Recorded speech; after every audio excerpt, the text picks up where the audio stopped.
Préfet, monsieur le député, madame la vice-présidente de la région, heureux d'être à Nemours. Oui, j'ai fait des kilomètres pour venir du Grand Nord. Je ne suis pas tout seul, je suis venu du Nord.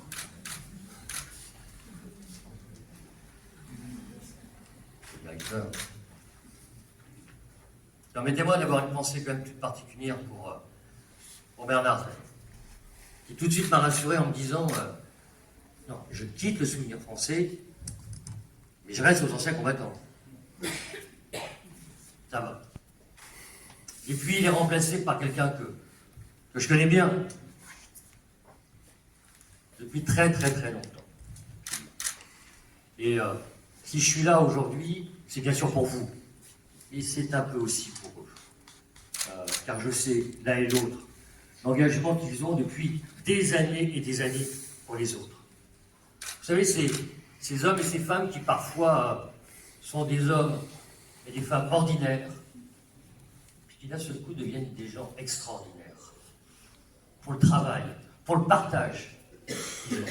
Alors c'est vrai, ça a été rappelé par les uns et par les autres. Nous avons eu une année un peu exceptionnelle avec les 80 ans à fêter les libérations de la Seine-et-Marne et de l'ensemble de nos communes.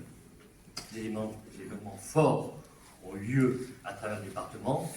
Je ne vous cache pas qu'on travaille aussi pour 2025, comme Frédéric l'a rappelé, c'est aussi des moments forts que nous allons vivre.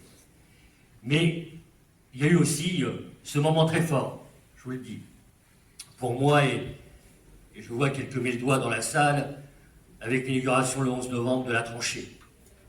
Ça aussi, c'est le souvenir.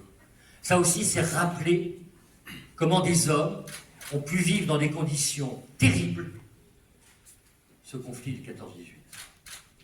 Mais grand Dieu, je n'aimerais pas simplement qu'on parle de 14-18, qu'on parle de 39-45. Hélas, il y a bien d'autres conflits. Et hélas, mes amis, il y a encore des jeunes soldats français, hommes ou femmes d'ailleurs, qui aujourd'hui, en opération extérieure, donnent leur vie aussi pour certaines valeurs. Et il ne faut pas l'oublier. Et c'est le travail que vous faites, les uns et les autres.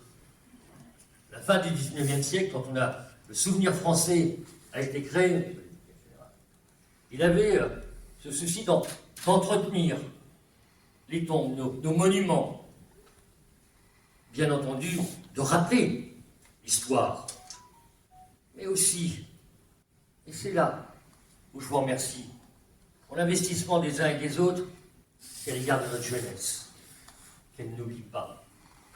Et vous le voyez bien, les amis, petit à petit, dans nos assemblées générales, dans nos congrès, eh bien, on a quelques amis qui nous quittent, qui étaient eux les témoins de ces conflits.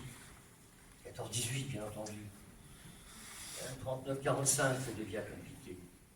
Et bientôt, il sera encore plus compliqué de parler de la guerre d'Indochine, et plus compliqué encore de parler de la guerre d'Algérie. Parce que c'est ça, à côté de nous, un compagnon nous quitte. Eh bien, mes amis, c'est là aussi le travail qu'on doit faire vis-à-vis de la jeunesse. Et vous le faites, et vous le faites bien. C'est la raison pour laquelle, à chaque fois, Bernard, je suis là, dès que je peux. Car, simplement pour vous dire merci.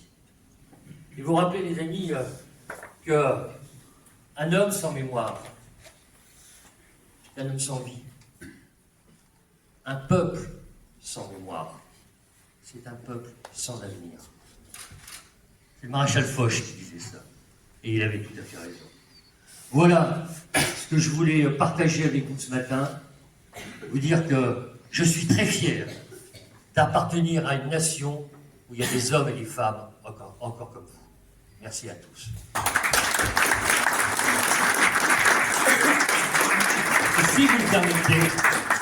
Et si vous le permettez, à un moment donné, Bernard, à chaque fois que je le voyais, me donnait une médaille.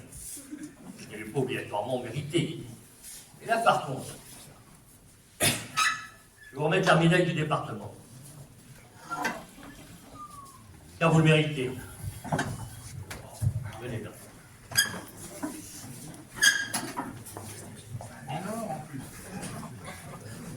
Ne parlez pas de ça avec les budgets du département en ce moment. Vous n'allez pas me dire que j'ai fait des médailles en or. Hein. Président. Je vous remercie. C'est un honneur pour moi.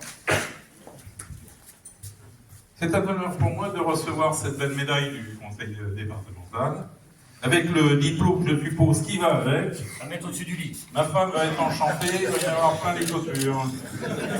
Merci encore. Bravo.